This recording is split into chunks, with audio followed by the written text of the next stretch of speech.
Wrestling on weed. Wrestling on weed. Wrestling on weed. Wrestling on weed. Wrestling on weed. Wrestling on weed. Wrestling on weed. Wrestling on weed. Wrestling on weed. Wrestling on weed. Wrestling on weed. Subscribe today. Otherwise, we're gonna have a problem. We want the smoke. Talk to 'em. We want the smoke. We want the smoke. Come on, Charlie. We want the smoke, ayy. We want the smoke, ayy. We want the smoke, ayy. What's going on, Wild Nation? You already know what it is. It's your boy, Mr. HD, back with another Wild News joint for August 25th, 2022, man. We got a lot of news to get to. We had to push the news show back just to make sure we were able to cover it all and make sure we got all the details from I guess the main story that's been circulated, and that's the AEW backstage meeting that was held before Dynamite last night and all the fallout from that and everything that's going on backstage AEW. And is it a work? Is it a shoot? Is it a shoot? Is it work? Is it work shoot? Is it a shoot work? I don't know what's going on, but we go talk about it all. We got a couple more wrestling beefs or potential wrestling beefs or issues that we got to talk about. Eddie Kingston and Sammy Guevara, Thunder Rosa, and Britt Baker and her whole crew. It's a lot going on in AEW's locker room. We're going to talk about Triple H's tampering situation and what Tony Khan had to say about that and what is going on with everything with those guys, and what John Moxley had to say after his match with CM Punk, and who he actually mentioned about who he thinks might be his next competitor at All Out and afterwards. We're also going to talk about some NXT potential call-ups. There's been rumors that some call-ups are official, and they're going to go down after Cardiff. So we'll be talking about that. We're going to talk about the numbers for the shows and ratings and all that good stuff. And yeah, we're going to get all into it, man. We're going to be here for the next hour or so. So lock in with your boy. I was supposed to have a squad today. I don't know what happened. Cats just be disappearing, man. But I'm here, locked and loaded.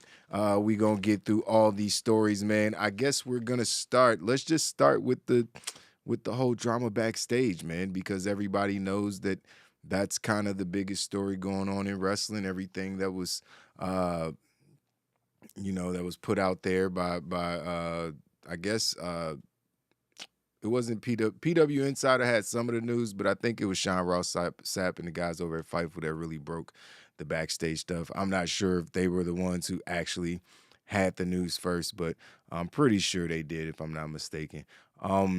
But according to their sources, they said that Tony Khan was present at this said meeting, and he said he was fired up for it.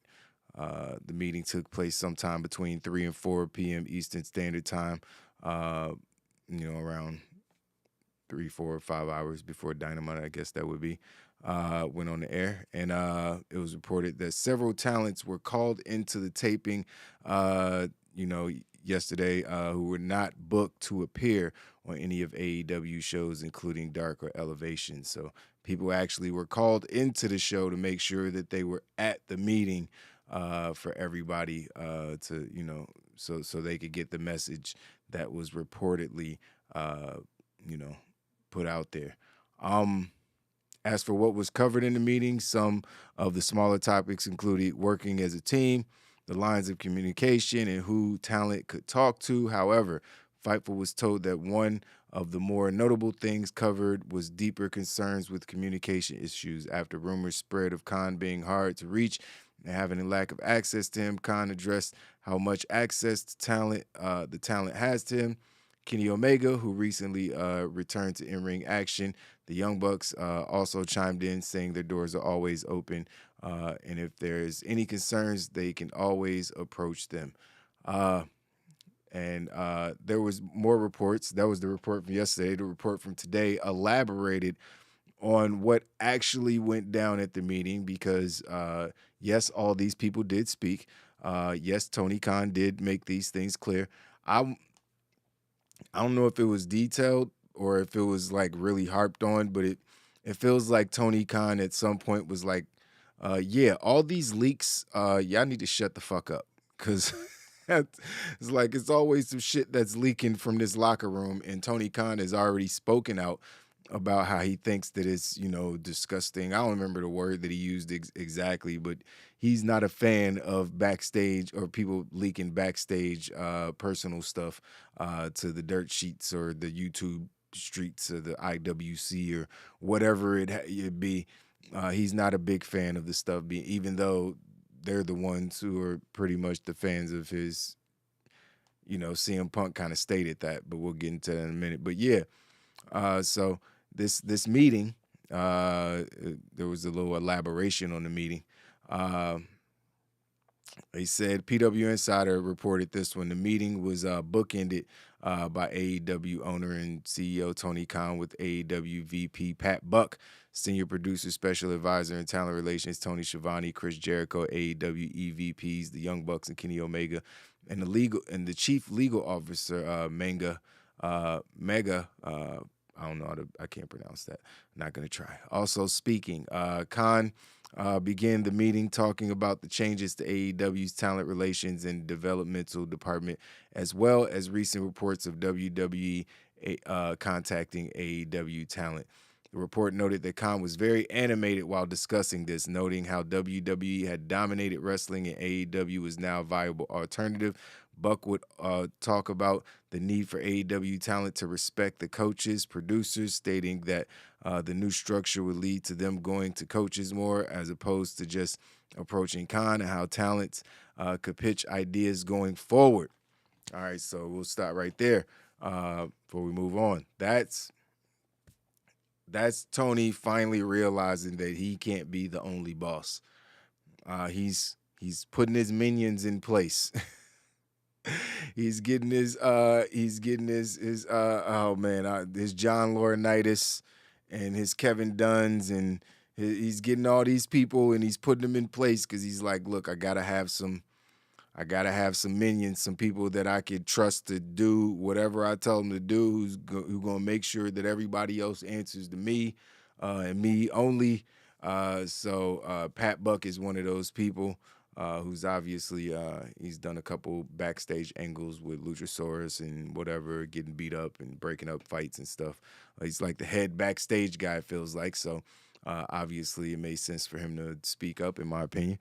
But yeah, he's like, yeah, respect the hierarchy, motherfucker. You come to me if you want to speak to the boss. You know what I mean? I'm Capo. That's the boss. Don't come to me. Don't come try to talk to the boss without talking to Capo. You understand? You know what I mean? So that's kind of what it felt like with that. And Tony is, co-signing that. Tony's also like, he wants people to basically, respect the way that things are going to be done going forward, because things are going to change a little bit going, as far as how backstage things are ran. And that makes sense because it's a business. It's just kind of funny that people were complaining that they couldn't access him and they couldn't come talk to him. He was like, no, you can come talk to me, but you got to talk to him first. It's like, wait a minute. That doesn't make you more accessible. That makes you less accessible. So I don't know how this is all going to play out. Like I said, Tony Khan is very young. He's pissed about the tampering issues and what WWE, because he feels the heat. He feels the pressure. WWE, this isn't really a story that we need to talk about for too long because it's just a one-sentence thing. They sold out Survivor Series already. I don't even remember the last time I gave a shit about that pay-per-view. They sold out Survivor Series in Boston. Did they have 300 tickets?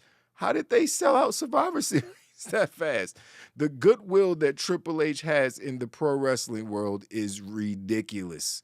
That man is Roman Reigns called him in an interview today or recently. He's like, yo, he is a straight babyface in the whole world of professional wrestling. Everybody loves Triple H on some real shit. You know what I mean? So, yeah, it's just crazy, man. I don't know. I want to get off topic, but yeah, it's they got a lot of stuff that they need to handle as far as the backstage in AEW, and talent meetings are a good way to do it. Making yourself accessible, kinda, is a good way to do it. Making sure that the talent backstage knows that there's a hierarchy. CM Punk isn't the actual CEO of the company. It is Tony Khan. So making sure that these things that it's not like you want to fear the boss, but you want to have a healthy amount of respect for the boss, that you fear losing your job or your position if you fall out of line, and not fall out of line as in speak up for yourself, but if you fall out of line, is try to hold the company hostage on some bullshit. You know what I mean? Which is kind of the story that was being told with CM Punk a little bit. I want to say on a lesser side, MJF, because MJF is kind of a victim of all the other stuff that we've been talking about. So more stuff came out of this meeting. A minute ago, I said Kenny Omega and the Young Bucks had their say-so. Well, Kenny Omega apparently had a little more of a say-so than the others. It's reported that he came out with some tough love. Kenny Omega was not playing around. Kenny Omega was, he basically, there's no quotes from what he actually said, but it's reported that he came out there like, yo, man, it's not a game, man. You know what I mean? You want to get it, go get it. You know what I mean? I guess I would imagine it being his version of the brass ring speech. I just hope he didn't say brass ring at any point during the speech. That would just be tragic. I would really hope that he didn't do that. I would imagine that he didn't. But yeah, so there's a lot of news coming out of this backstage meeting, man. I think Tony Khan is trying to get the reins in. He's trying to pull things back in and make things make sense. He stop all the rumors and people on the outside thinking that it's just chaos backstage in his business. Because at the end of the day, it's professional wrestling is fun when it seems anything could happen and it's chaotic, but at the end of the day, it's still a business, and there needs to be structure, and there needs to be a boss and managers and all these different things.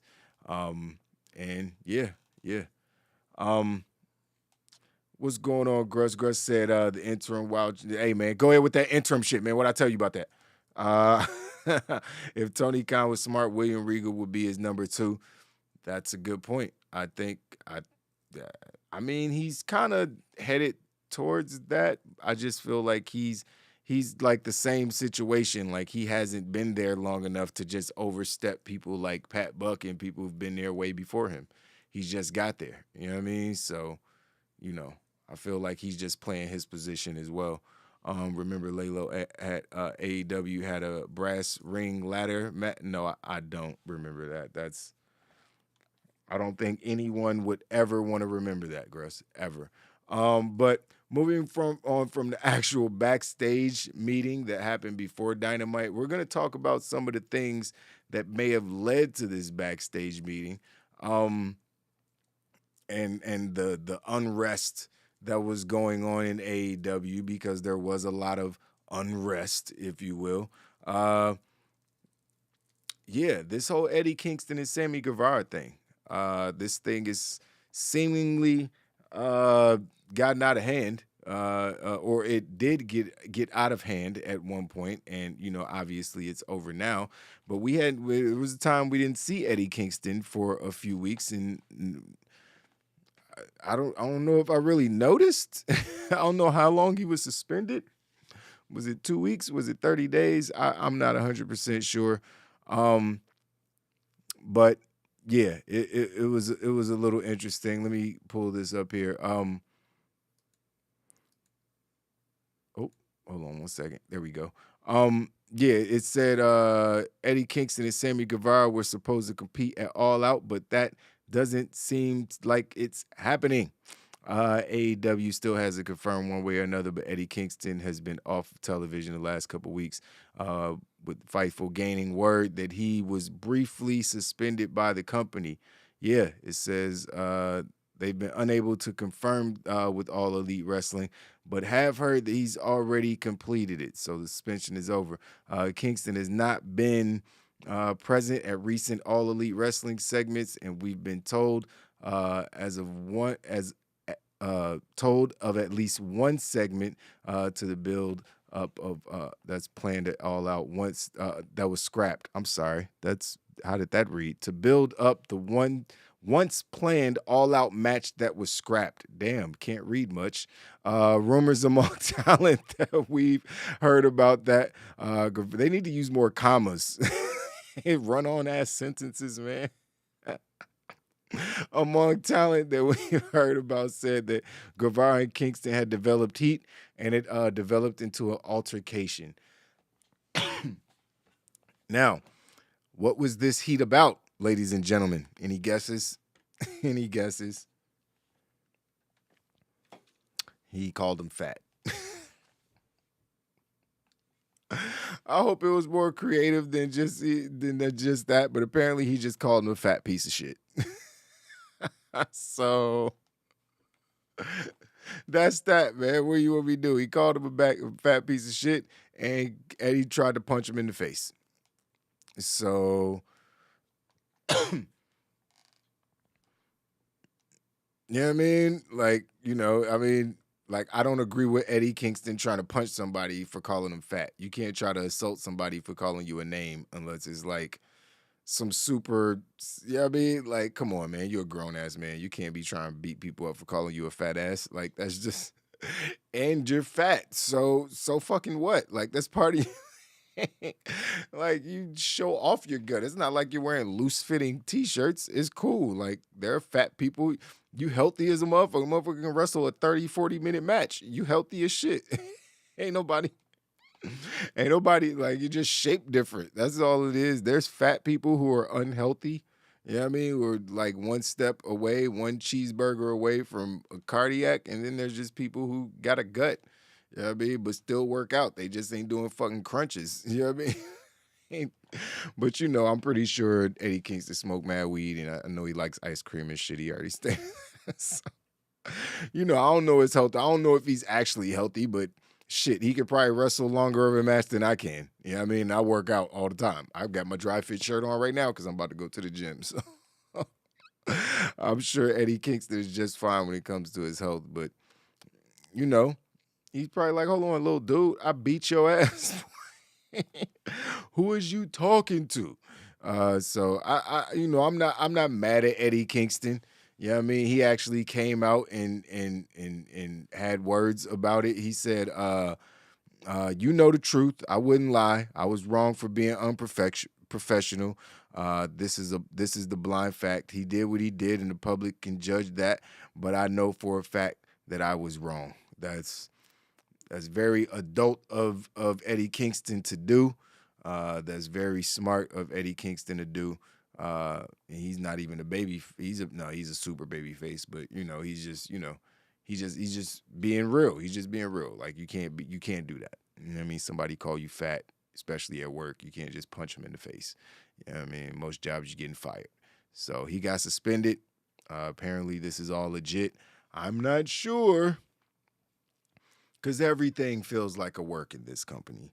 It's just one more thing that could be like, for real? So are they still going to do the match? Because if they just don't do the match and they just nix the feud and it just doesn't come back, then all right, there was something going on, clearly. But if they end up having a match at All Out, then if they announce this shit at the last minute, Eddie Kingston and Sammy Guevara, they just start brawling in the arena or whatever. Oh, shit, look at them brawl. I'm be like, man, they did it again. They set us up again. Oh, shit, it's a real fight. They just start fighting. They don't like each other. Because remember the backstage? They tricking us. It's not real. None of it's real. I keep forgetting that none of this is real. Oh, man. But, that's actually a good idea, Gruss. Eddie Kingston would be a way better TNT champion than Wardlow. That's facts. That is super facts. Like, he should definitely, like, how is Eddie Kingston, man? Fucking Wardlow, man. Like, he was on fire, bro. I was so excited for Wardlow, man. He's just absolutely done jack squat. But staying on the Sammy Guevara, Eddie Kingston thing, Sammy Guevara wanted to detail his side. He said, as a professional, you communicate things that you don't want to be said, like other people. I've been in programs that I have worked with Matt Hardy, Jericho, and others, and I did communicate what I didn't want to be said in this angle, and Eddie didn't. But Eddie did not do the same, and Eddie did not mention to me or the coaches or TK or anyone in AEW that he didn't want what he didn't want said. So after Tay and my match in Sky Blue and Dante, I cut a promo on Eddie, insulting Eddie and the fans as a heel, which I know the thing everyone loves to do is hate me and Tay. So I'm perfect person to play this asshole character for Eddie to ultimately beat at all out. I see what people say online about Eddie and his appearance, which anyone who legitimately shames Eddie for how they look can go to hell. It's the same people who shame me for being too small.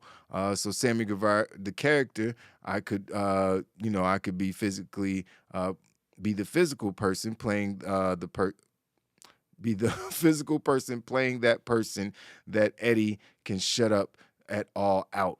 But Eddie did not do the professional thing and communicate to me, which if he did, I never would have said it, because the last thing I want to do is hurt someone for real.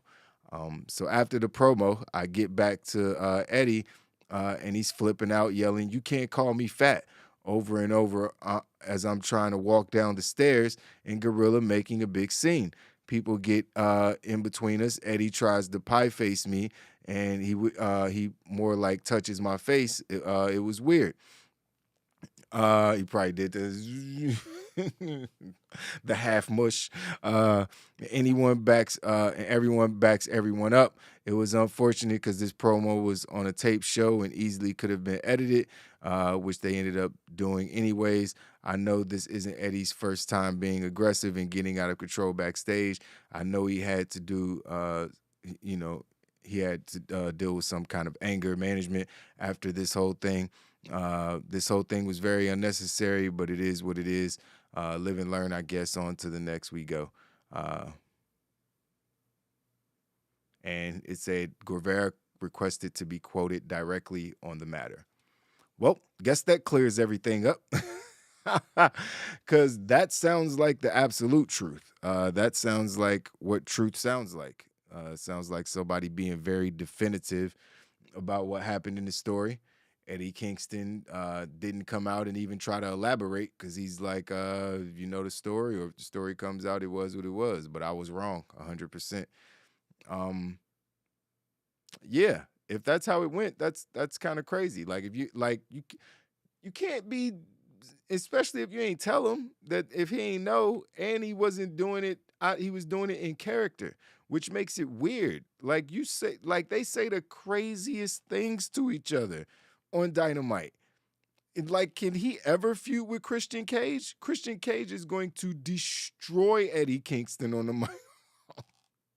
I can't imagine him actually feuding with somebody like that. Like, didn't Chris Jericho already call him fat? I'm pretty sure he already feuded with somebody that's called him out. Did he try to fight him? Like, why did he pick Sammy Guevara? That kind of seems like some bully shit on some real shit. You can't just be trying to swing on people because they call you a name. Especially in wrestling, man, especially when they're doing it in character. I thought that it was like he called him fat backstage. That's what I thought it was before I read Sammy's statement. And that's not what it was at all. He said it in a promo while Eddie was watching from backstage, and Eddie blew up on him when he got backstage. That's kind of crazy, man. And now if you said, yo, don't refer to my weight, don't say nothing about my weight when you go out there, like, dang, bro, you a grown. That's kind of weird. I ain't gonna lie. And I'm a big Eddie Kingston guy. Like, I'm, defend yourself. Like, when he get back there, be like, yo, bro, just don't call me fat. You know what I mean? It's cool. You ain't know. Just, you know what I mean? It's cool. I'm not trying to make that a thing, though. You know what I mean? Like, that shit gets under my skin. I'm not trying to make that a thing. And that's cool. You could do that, and Sammy can respect it, blah, blah, blah. But at the end of the day, even if he didn't, like, bro, the stuff that y'all say on the show is just be so reckless. How is you're fat the worst thing that someone could say to you on the show? Like, that's ridiculous. CM Punk was saying all kind of ridiculous things about you know what I mean, you not being anything in life. Your fat is where you cross the line. That's a little... That's too much, bro. You know what I mean? You can't call me fat. Yes, I can. And what? You know what I mean? It's like, I can call you fat, and you can't hit me for it. You know what I mean? Only one of us is going to jail. So, you know what I mean? I shouldn't is a different story. You know what I mean? I can't, nah. Nah. So that's that. Obviously, Eddie Kingston knows that he was dead wrong. He had a bitch ass nigga moment. It happens to everybody, man. You can't really, it is, as long as he manned up to it and was like, yo, I was wrong. You know what I mean? You could judge him for whatever it was. And at this point, I'm not really judging Sammy Guevara. He's a fucking heel. He's a slimeball heel. He's supposed to call people fat and ugly and whatever. But he clearly, you know what I mean, is on Eddie's side. Like, anybody who legitimately body shames Eddie can go fuck themselves, because, he probably deals with it all the time. Like he said, people calling him too small. So I actually got to side with Sammy Guevara on this situation 100%, man. But I think Eddie Kingston sided with Sammy Guevara. If you really look at it, he just kept it quiet, kept it low key about the situation. When asked about it, he just, it is what it is, man. I was 100% wrong. What am I supposed to do? You know what I mean? Slipped up. You know what I mean? Got in my feelings. Heard somebody call me fat and just lost it. You know what I mean? Because he probably hears it on the internet all the time. So it does get under his skin, because that's a lot of work. To get rid of a gut like Eddie Kingston's, bruh, that's a lot of work. You got to change your diet completely. You got to do an hour plus of cardio 4 or 5 days a week. Like, your diet is chicken and tuna and broccoli and green beans and brown rice, like, every day. Like, I know what it takes to get a six-pack. I don't have one. Well, I kind of got one, but it's like a layer of fat over it. So I'm try to get it back. I know what that dedication and that diet takes, and it takes to look like that. And it's hard, man. It's tough. You got to really want it. And he's probably just like, man, and people done made him self-conscious about it, which I don't think he should be, because he could probably beat most of them up. So I just, if you're in shape, you're in shape. You know what I mean? If you love your shape, then you love your shape. Everybody ain't got to love your shape. They just don't have to acknowledge to the public that they don't love your shape. You know what I mean? At the end of the day, that's really what it's about. You know what I mean? If you ain't got nothing good to say, just let it go. You know what I mean? Shit, I'll comment if I like somebody's shape. You know what I mean? Especially a young ladies. You know what I mean? But, but I'm not going to be like, oh, well, unless you're like shaped like the letter P, like Natalia. You know what I mean? But that's like a low-key comment, but also shade. Also heavy shade.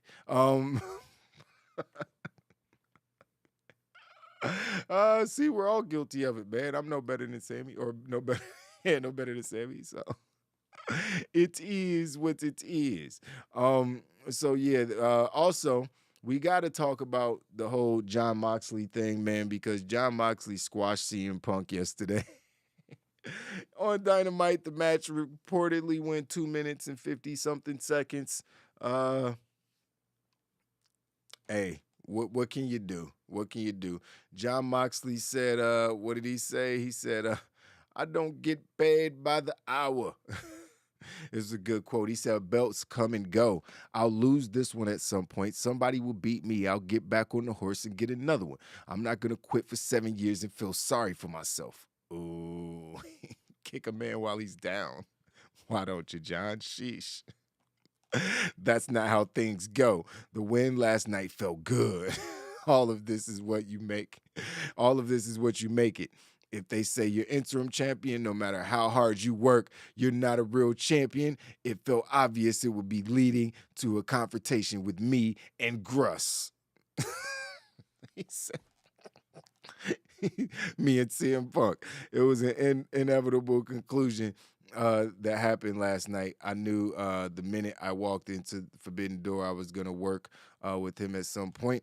If you get mad about that, being interim champion and bring negativity, your performance gets affected. If you use that as fuel and you want to call me an interim champion, take it and shove it up your ass, Gruss. Having a chip on your shoulder and using it as fuel, that's what I've been doing the last several months, coming to the ring and defending the belt. I showed what that mentality and energy can do when I showed up last night and beat the brakes off that bastard. Yo. Moxley don't be giving a fuck, man. You gotta love John, man. John be on his shit, bro. John don't be giving a fuck. He said they asked him about potential all-out opponents. He said that was some business I had to take care of, and now the train rolls on. If I knew, I wouldn't tell you. When I say anybody, anytime, any place, I'm a Flying J outside of Columbus. He said, I'm at a Flying J outside of Columbus. If somebody wants to throw down the parking lot, let's do it. When I say that, I'm talking seriously. I got... He's crazy. I got out and do some stuff that people talk about. I'm what everybody pretends to be.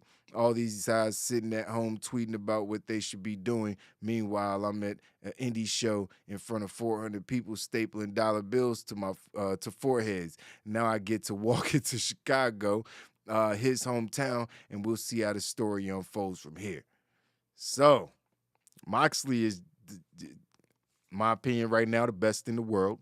I think he's taken that title from his former Shield brethren, Roman Reigns, as far as just the current who's having the best run in pro wrestling right now. I think it is transitioned from Roman Reigns to John Moxley. Yeah, and he's basically not holding back about how he feels about Punk, how he feels about his title reign as interim, now official AEW champion. So is, I love everything Mox is doing, man. I like his fire. Every promo he cuts seems super real. I hope he doesn't wear himself out, you know what I mean, doing all these indie shows and bleeding everywhere all over the place in every match and, taking these crazy I hope he doesn't wear himself out, you know what I mean? I hope he's riding to the wheels fall off kind of wrestler, you know what I mean? He's just like pedal to the metal. When the wheels fall off, that's it. That's just where we don't want him falling off no wagons or anything like that. That's a whole nother story. You know what I mean? But that's neither here or there. It's just as far as wrestling, we don't want him to burn himself out from doing too much crazy stuff, because he's definitely a treasure in pro wrestling, man. So I'm not sure if this also is a work or a shoot work. It feels like him and CM Punk are just doing good work, or it could be a situation where Tony Khan realized that CM Punk probably is a little toxic, and maybe just throwing the belt on him 6 months after he shows up isn't the best idea. When you got all these people who probably should already be championship contenders, like. You know what I mean? It's like, I just think there's other people that should be fighting for the belt. And I think CM Punk should be fighting for the belt. I don't even know why I just said that. He's the most popular person in the company. Like, as far as national exposure, I would imagine he's number one. He's the face of the company as far as popularity. But so he should be fighting for the belt. That brings more notoriety, but he doesn't need to be having long, extended title runs, or he doesn't even need to be winning those title runs. He doesn't really need to be in title matches. He just needs to be in the main feud, whatever the main feud is, or the secondary feud, the second in line feud after the world title feud. He needs to always be up there, but I don't know what Tony's thinking. This injury thing is clearly a work. Like, it's a work. His ankle, although surgically repaired, I think he's fine. You know what I mean? It's like, I don't think he's going to go out there doing a spin kick was going to blow up his ankle like he was acting like he did. It's good work, man. It's good work. They're both selling the shit out of it. Hangman is selling it by not even showing up and saying anything. Ironically, him not even feeding into it and not being around is just like, it's just like a Hangman thing. Like, man, I don't even want to involve myself in this shit. Y'all wildin'. You know what I mean? I don't really fuck with that dude. I'm good. You know what I mean? It's like, I'll show up when I got a match, and that's what it feels like. I'm pretty sure he's gonna be with the Dark Order. But yeah, it's all good, man. I'm really interested to know if there's elements of a work or elements of a shoot that are involved in this. And CM Punk actually has backstage heat, but he came out and said he's doing it all to sell tickets. So now it's like, am I being fucking worked? I don't know. I just don't know. It's too much, man. It's too much to think about. It's too much pressure to try to figure out. As an IWC commentator, man, I can't really just be out here trying to figure these things out. It feels like I'm being worked, and it feels like I'm gonna end up feeling stupid about a lot of this shit because none of it was real. 100% of it was fake. You're an idiot, Mark. I'm like, damn it, damn it, got me again. Am I happy? I think I am, but I'm still upset that I'm Mark. Hangman Page just trying to enjoy his lunch and catering. Hey man. Hangman's top 5 guy in the company. We got to keep him up there. You know what I mean? Hangman is top 5 guy in the company. When it comes to wrestling ability, acting ability, character work, and just everything. When it comes to singles wrestlers, you know what I mean? He's top 5. CM Punk, Bryan Danielson, Kenny Omega, Hangman Page, and you can pick somebody else. I'm not going to pick Wardlow. MJF. I'll pick MJF if he's even still in the company. But yeah, there's those. Oh, and Moxley. What the fuck? I'm high. Sorry. Moxley over MJF. But yeah, there's like a group of 5 or 10 guys that are world championship, like maybe not 10. Maybe it's just those 6. Is there anybody outside of those 6?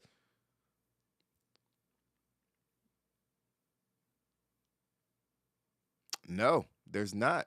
There's not really. They just have that 6. They have such a loaded roster, and they don't have anybody who's a believable champion, like believable world championship contender.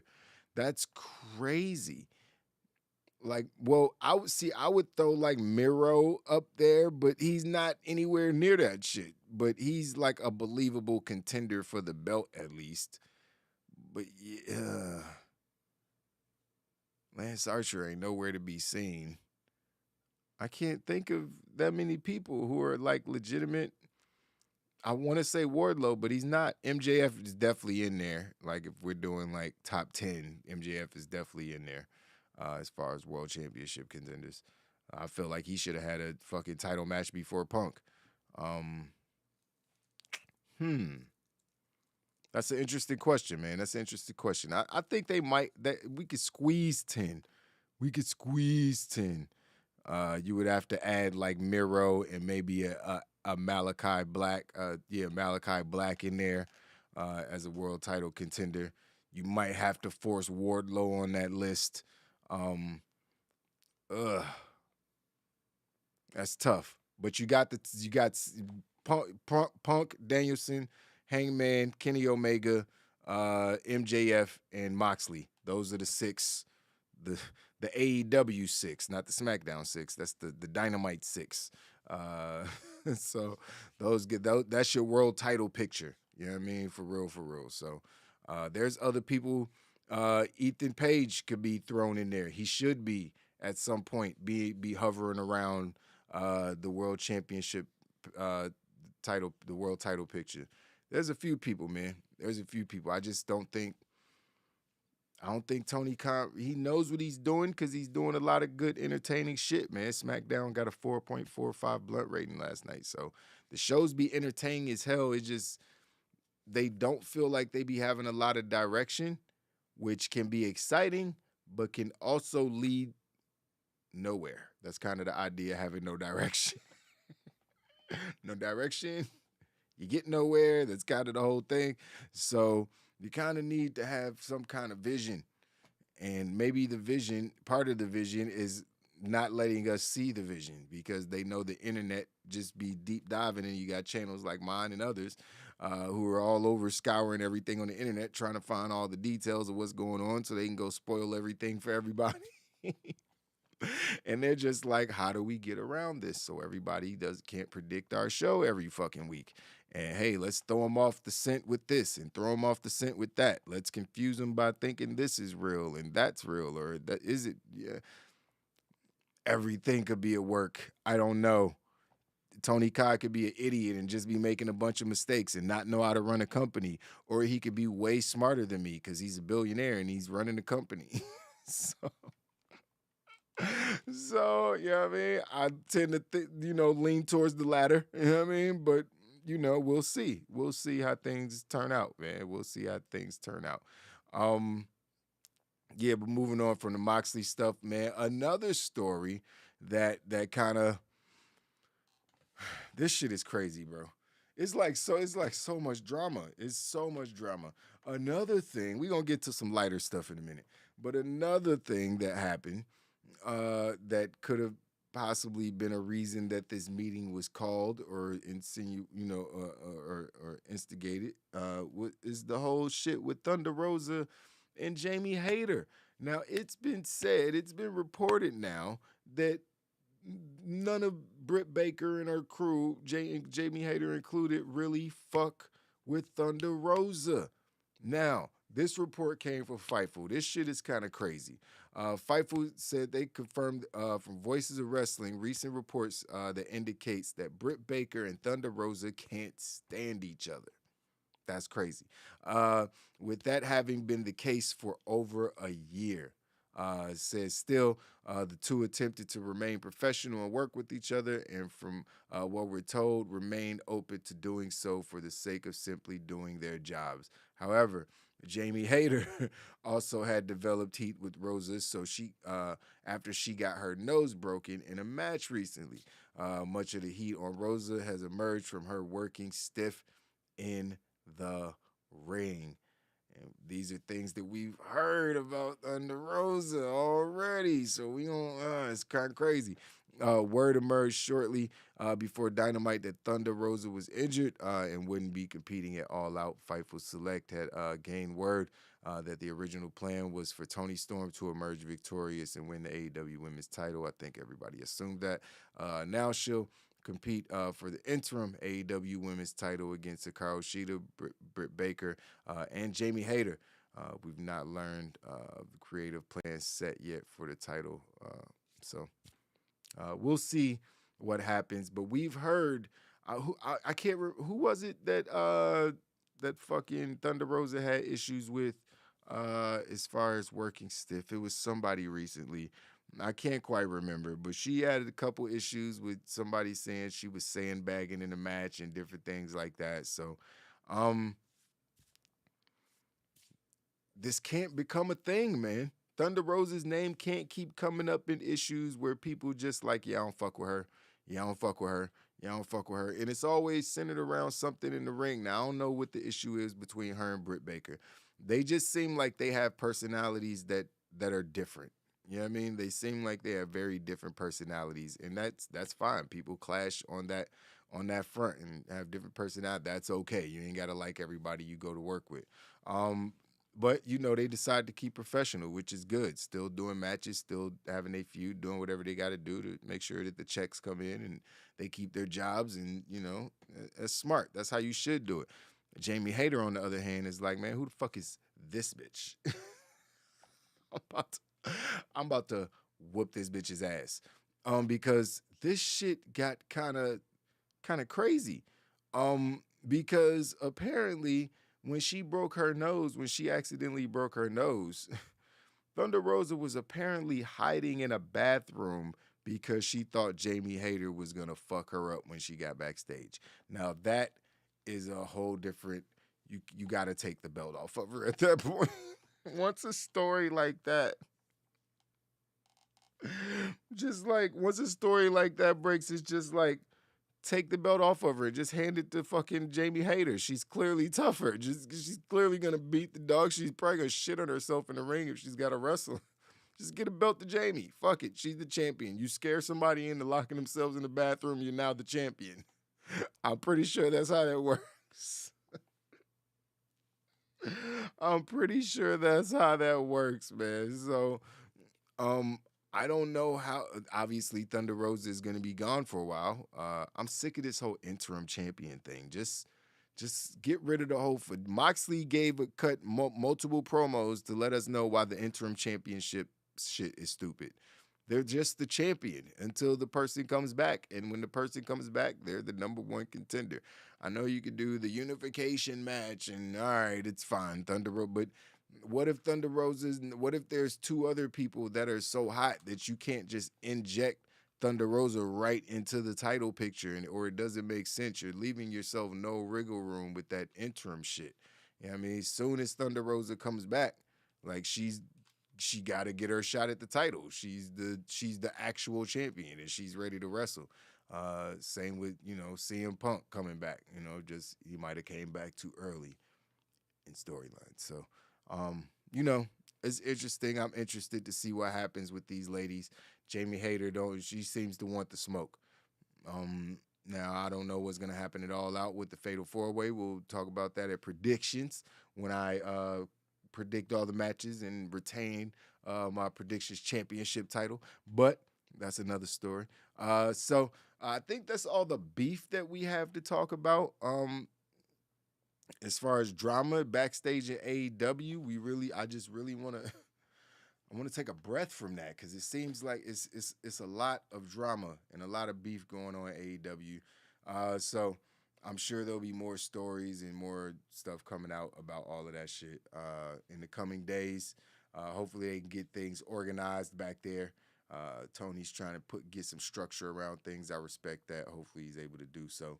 He's got a lot of veterans in that locker room, including Pat Buck and William Regal and Jericho and all these other people that I'm sure will keep things as organized as possible. So let's move on to some other quick stories. These stories shouldn't take that long to get through. So we got an NXT call-up that's supposed to happen after Cardiff. Apparently, and I think somebody in the chat might have said something about this recently, but I'm not sure. Apparently, Solo Sequoia is going to be getting called up after Cardiff.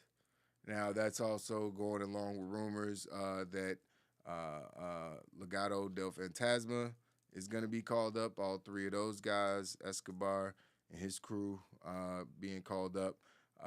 There's also rumors of Braun Breaker being called up, Mandy Rose being called. All these different people who are, main roster material. Let's be honest. There's some people in NXT who are definitely ready for the main roster. There's a lot of rumors about these guys being called up. I think this is the first real rumor that we've heard of Solo being called up, who, if you don't know, that's the brother of Jimmy and Jey Uso, the cousin of Roman Reigns, the son of Rikishi, the third son of Rikishi. I don't know if he's the third son. I think it might be a couple more of them in between there somewhere. I'm not sure.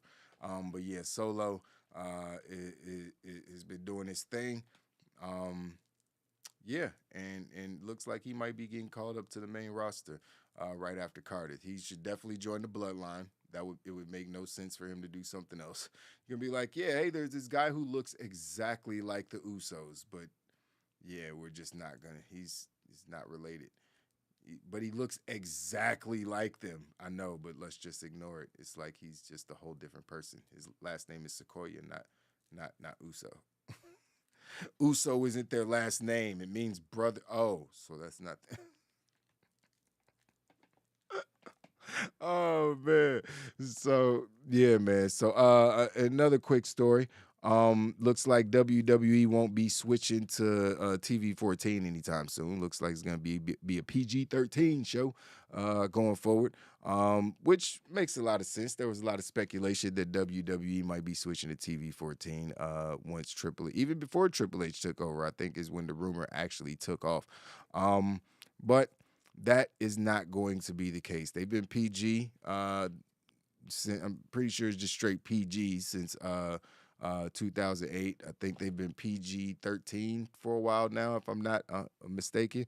But I think Triple H came out and said something recently, or there's been somebody said something recently about them not really going towards the edgier stuff, them not really needing to go towards the edgier stuff, because all the stuff in pro wrestling they do is like what else are they gonna do if they go to TV 14 that they can't do right now? You know what I mean? It's like, you gonna start having sex scenes? Like, what are you gonna do? No one wants to see that in 2022 anyway. All the stuff that you would do, you would potentially do in TV 14, just probably isn't gonna go over well just in programming, period, just as far as the way the culture is now. So it makes sense. I didn't really, put too much stock into the TV 14 thing. I don't think AEW is Dynamite TV 14. It doesn't feel like it is, but it could be. It could be, but I mean, saying shit and bitch on TV shouldn't be like, oh, you need a TV 14 rating for saying shit and bitch. It's like, yeah, that's like 8-year-old language at this point. Unfortunately, is what it is. Yeah, we were going to talk about that, but I already mentioned it. WWE did sell out Survivor Series, which is kind of crazy. That was kind of a big deal. Bring back HLA from Eric Bischoff. Raw. Who is HLA?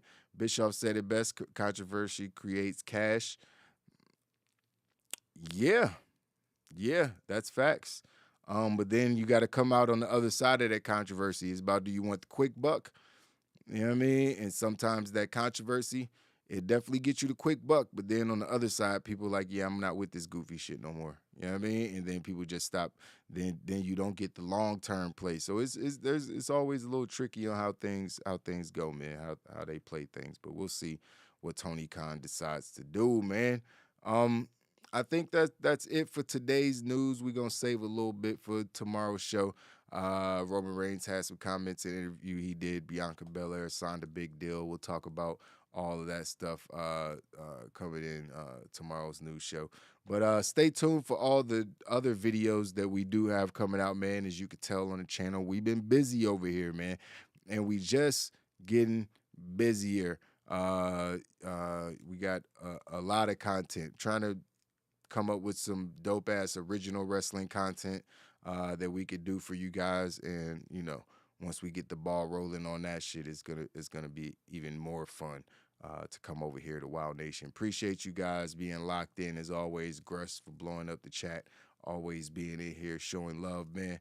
AEW lost a lot of his fans last night. You think so?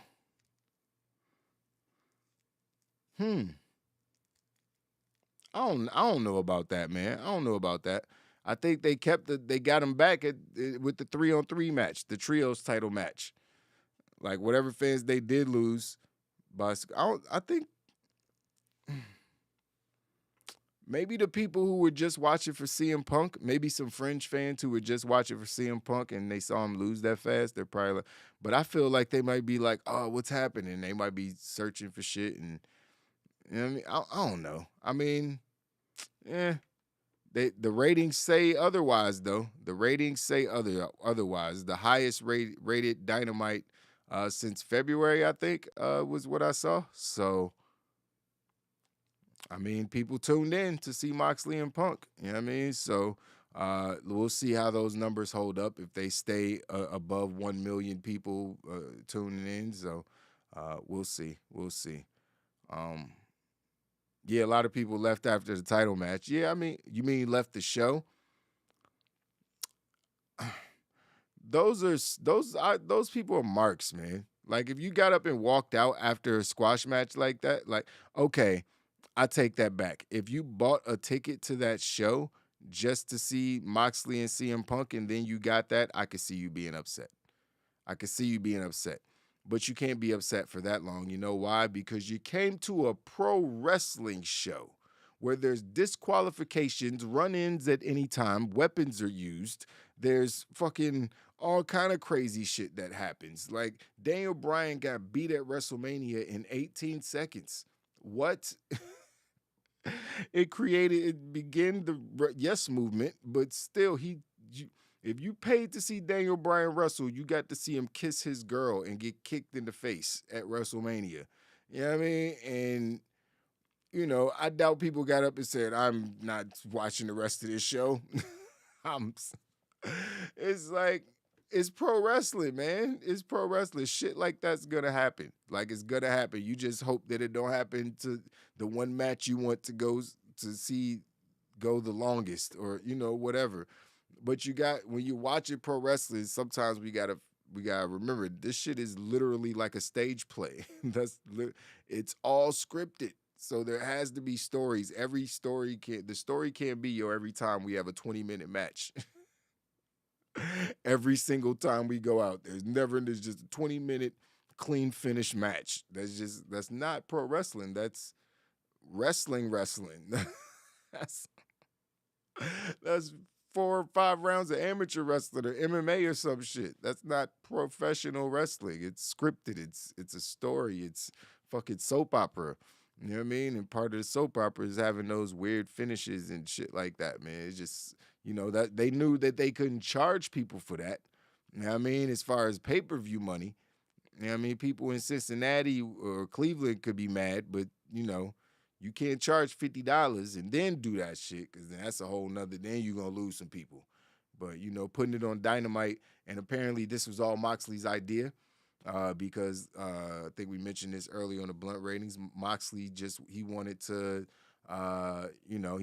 he felt like if I'm going to drop the belt or if I'm going to, drop the belt to Punk, then I need to get a win over him. You know what I mean? It's like, you're not, especially after this title run. You know what I mean? And that feels kind of like why he cut the promo he cut afterwards. Like, yeah, I won this one, I'll lose the next one, and I'll get it back. It'll be like, it's whatever. It's a belt. Belts come and go. So, maybe he's setting up everybody for him to lose at the pay-per-view.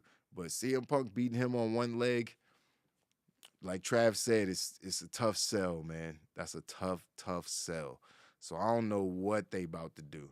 I feel like Hangman should come back and challenge Mox. I don't know what the hell should happen, man. I kind of like that, but it's so close to the pay-per-view. I would actually like to know who's fighting at the pay-per-view. I think it's just so close to All Out. It's just like, bro, I want to know who's on the card. Like, y'all just throwing together tag team championship matches just out of nowhere with the wrong people fighting for the championship. Like, it should be only number 1 contenders fighting at All Out. That's what you're building to the entire year. Like, you mean to tell me I'm number 1 contender and I got to get my match on Dynamite and the number 4 or 5 person get to fight at All Out? How the fuck is that?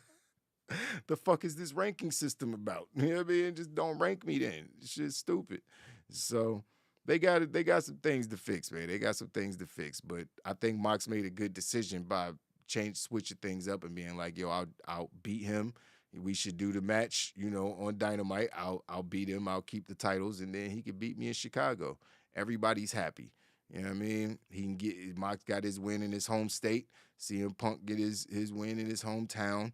Everybody's happy. All the crowds are hot. Blah, blah, blah, blah, blah. You know what I mean? But Punk beating him on one wheel, I don't know. I know it's 10, 11 days away, but it just feels like, I don't know. Maybe a little too soon. But that's it for today's news show, man. I wanted to come in and catch up with y'all on all the craziness that was going on in AEW, man, because it was a lot. It was a whole lot. Like the video if you haven't already. Subscribe to the channel. You already know it is. Donation links below. The show is sponsored by Paris Terrell Clothing Company. If you're looking for some high-end premium men's fashion, you can check out the link in the description, all that good stuff, man. Appreciate you guys watching. As always, your boy, Mr. HD. Follow me on Instagram at Mr. HD with a 3 for the E. It's your boy. I'm out of here. Deuces.